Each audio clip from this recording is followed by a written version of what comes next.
എന്നോട് വീട്ടിലെപ്പോഴും പറയുന്നൊരു കാര്യമാണ് കേട്ടോ, അച്ചാർ ഇങ്ങനെ വലിച്ചു വാരി കഴിക്കില്ലെന്ന്. എനിക്കറിയാം ഈ സെയിം ഡയലോഗ് കേൾക്കണ കുറേ പേരുണ്ടാവും ഈ കൂട്ടത്തിൽ അല്ലേ. അച്ചാർ കണ്ടാൽ എന്താന്ന് പറഞ്ഞൂടാ, ചോറ് കഴിക്കുന്ന മാതിരി പ്ലേറ്റിലിട്ട് ഇരുന്ന് കഴിക്കും. നല്ലതല്ലാന്നറിയാം, എന്നാലും ഈ കുടിയന്മാർക്ക് കൈ വിറയ്ക്കുക എന്നൊക്കെ പറയണ മാതിരി എനിക്ക് അച്ചാർ കണ്ടു കഴിഞ്ഞാൽ കൈ വിറയ്ക്കും. അച്ചാർ, ഉപ്പിലിട്ടത്, മാങ്ങ, ഇതൊന്നും കണ്ടാൽ വെറുതെ വിടാറില്ല. വീട്ടിലത്തെ മാങ്ങ എല്ലാം വാടി വീണാനും പപ്പ പറഞ്ഞതെല്ലാം നമുക്ക് അച്ചാറിടാന്ന്. അങ്ങനെ ഇസുബേബിക്കും കൂടെ ഒരു എൻ്റർടൈൻമെൻ്റ് ആയിക്കോട്ടെ എന്ന് വിചാരിച്ച് അവളെയും കൊണ്ട് ഞങ്ങൾ മാങ്ങ പറിക്കാൻ പോയി. അവൾ കളിക്കുന്ന നേരത്ത് ഞാൻ എല്ലാതും കട്ട് ചെയ്തെടുക്കുകയും ചെയ്തു. രണ്ട് രീതിയിലാണ് കട്ട് ചെയ്തെടുത്തത്, ഒന്ന് ചെറുതാക്കിയിട്ടും പിന്നെ അതിന് ഉപ്പിലിടാനും. അങ്ങനെ ഉപ്പിലിടുന്ന കർത്തവ്യം ഞാൻ ഏറ്റെടുത്തു. പക്ഷെ അച്ചാറിടുന്ന കർത്തവ്യം ഞാൻ നൈസായിട്ട് അമ്മേനെ ഏൽപ്പിച്ചു. വേറെ ഒന്നല്ല, എന്തെങ്കിലും പാകപ്പിഴവ് വന്നു കഴിഞ്ഞാൽ പിന്നെ അത് വായിൽ വെക്കാൻ കൊള്ളില്ല.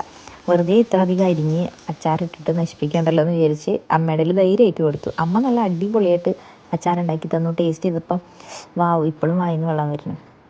അങ്ങനെ അത് ടേസ്റ്റ് ചെയ്യാതെ തന്നെ വാവ് സൂപ്പറായിണ്ടെന്ന് പറഞ്ഞ എക്സ്പ്രഷൻ ഇട്ട് ഞങ്ങൾക്ക് മോട്ടിവേഷൻ തരുന്ന ഇസബല്ലയാണ് ഈ ഇരിക്കുന്നത്. അപ്പോൾ ഓക്കെ, ബൈ.